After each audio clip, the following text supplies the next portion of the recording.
Hello, good morning friends. I am Dr. Shishir Agrawal and today I am going to talk about the latest developments in the treatment of coronavirus COVID-19 which I was reading in the New York Times. So I will tell you everything and please listen to it till the end so that you can get to know everything, the latest information about it.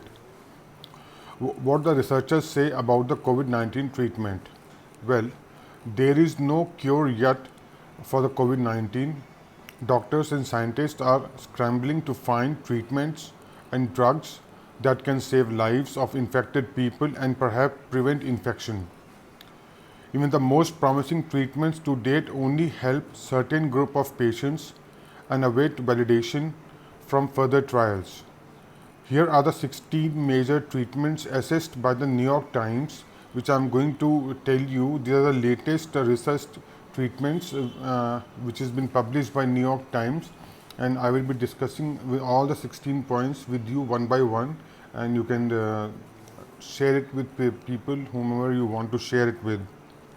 The first thing is blocking the virus.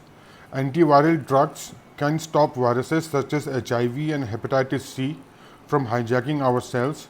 Scientists are working and researching for antivirals that work against the new coronavirus. Remdesivir. Remdesivir has got the promising evidence. It stops viruses from replicating by inserting itself into new viral gene. While it didn't fulfill its original purpose of fighting Ebola and hepatitis C, the preliminary data suggests it can reduce hospital stay in severe cases from 15 to 11 days. The latest data also hints that it might reduce death rates among those who are very ill. Next is Favipiravir. Favipiravir, tentative or mixed evidence is there. There is no confirmed evidence, but tentative and mixed evidence of this particular drug is there. It acts like favipiravir is a flu drug that blocks a virus' ability to copy its genetic material. A small study in March indicated that it might clear out the coronavirus from the airway, but the results from larger, well-designed clinical trials are still pending. We are still waiting for the clinical trials results. The next is EIDD-2801. It is also tentative. The results are tentative and mixed evidence is there. Another antiviral originally designed to fight the flu, EIDD-2801, has had promising results against the new coronavirus in studies in cells and or animals initially, but the results are still pending and the tests are being done on humans and animals continuously, and we are expecting some positive results from EIDD-2801. The next one is recombinant ACE2. It has got tentative or mixed evidence. The coronavirus enters cells by latching on the human protein called as ACE2. Recombinant artificial ACE2 protein might be able to lure it away from vulnerable cells. They have shown promising results in experiments on cells, but not yet in animals or other people. So we are still expecting the results from recombinant ACE2. The next is lopinavir-rotenavir. It is not at all promising. It has been tried. At first, this combination of HIV drugs seemed to stop the new coronavirus from replicating it, but the clinical trials in patients provided disappointing results and the WHO suspended this the same month. However, the drug might still play a role as a preventive treatment in treating patients with mild symptoms. The next is hydrochloroquine and chloroquine. It is not at all promising. Let me highlight this. It is the myth all over the world, all over the country, that chloroquine, hydroxychloroquine and chloroquine has got promising results against coronavirus. No, it has got no promising results against coronavirus. At the start of the pandemic in the month of March, the researchers found that these old anti-malarial drugs could stop the coronavirus from replicating in cells. A few small studies on patients also offered hope that hydroxychloroquine could treat COVID. However, data from randomized clinical trials show hydroxychloroquine didn't help people with COVID-19 get better to prevent healthy people from contracting the coronavirus. Also, giving hydroxychloroquine to people right after being diagnosed didn't reduce the severity of the disease. The US Food Drug Administration (FDA) now warns that the drug can cause serious side effects to the heart and other organs if it is used to treat COVID-19, and it is not supposed to be taken as a palliative treatment, as a blanket therapy. There was a lot of people distributing hydroxychloroquine and chloroquine, that you can give it to your paramedical staff, you can consume it and it will prevent you from coronavirus. There is nothing like that. Please don't consume it. If you consume it unnecessarily, then it is going to pose more cardiac problems to you. So please don't have hydroxychloroquine or chloroquine without being prescribed by a doctor for the case of malaria. If you are not having malaria, don't take it as a treatment of COVID-19. It is not effective. It is not recommended.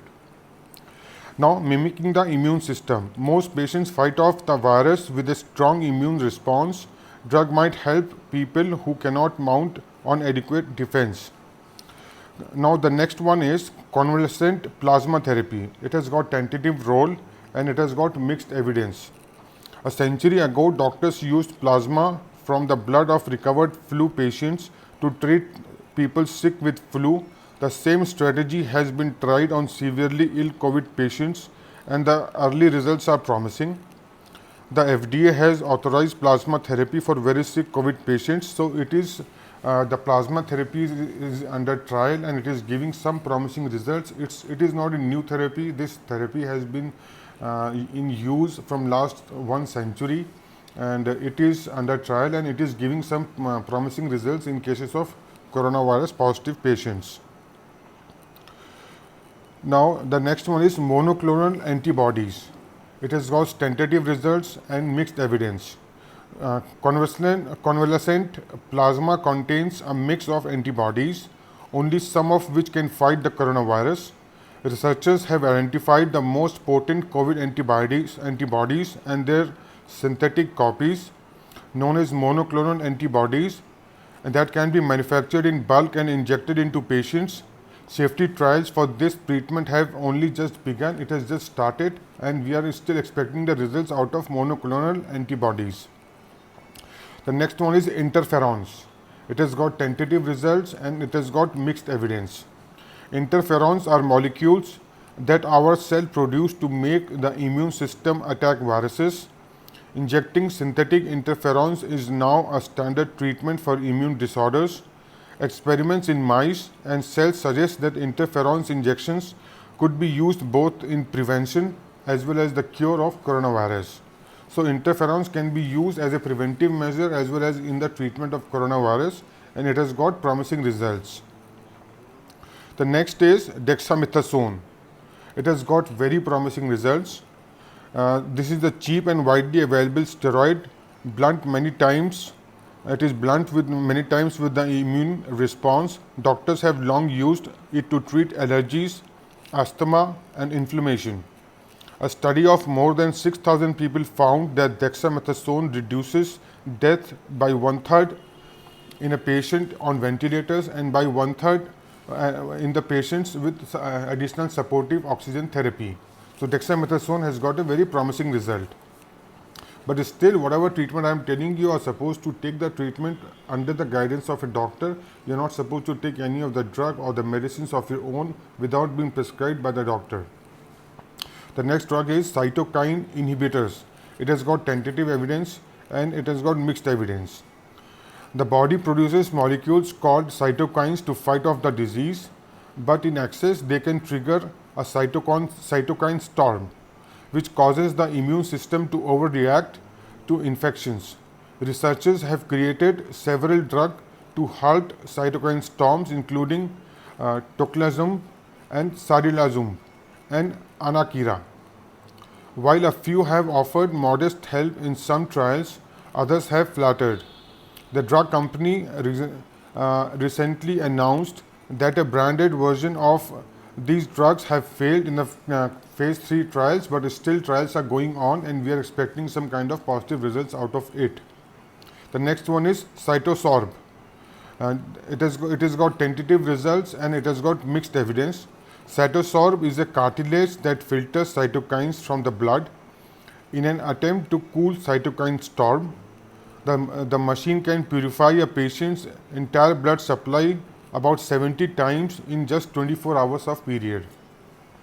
The next and the most interesting therapy is the stem cell therapy. It has got tentative response and it has got mixed evidence.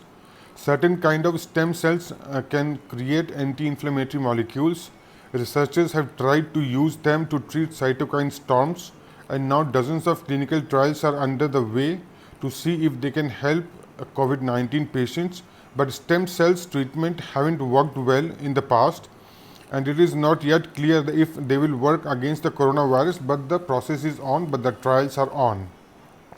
Other treatments includes doctors and nurses often administer other supportive treatments to help the patients with coronavirus.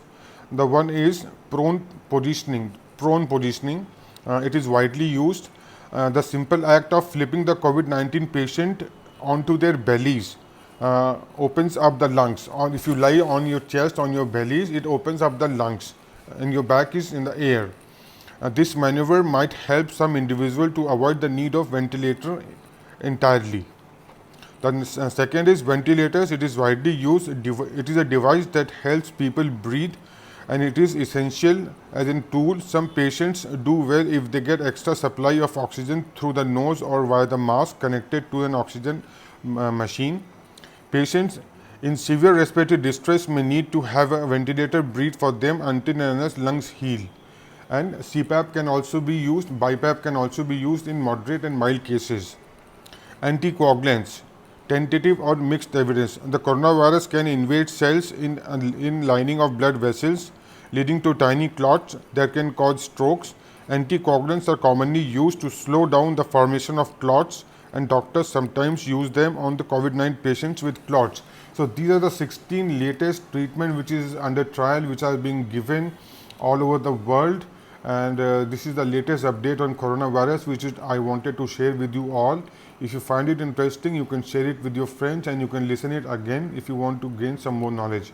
Thank you so much for watching. Have a wonderful day. Bye-bye.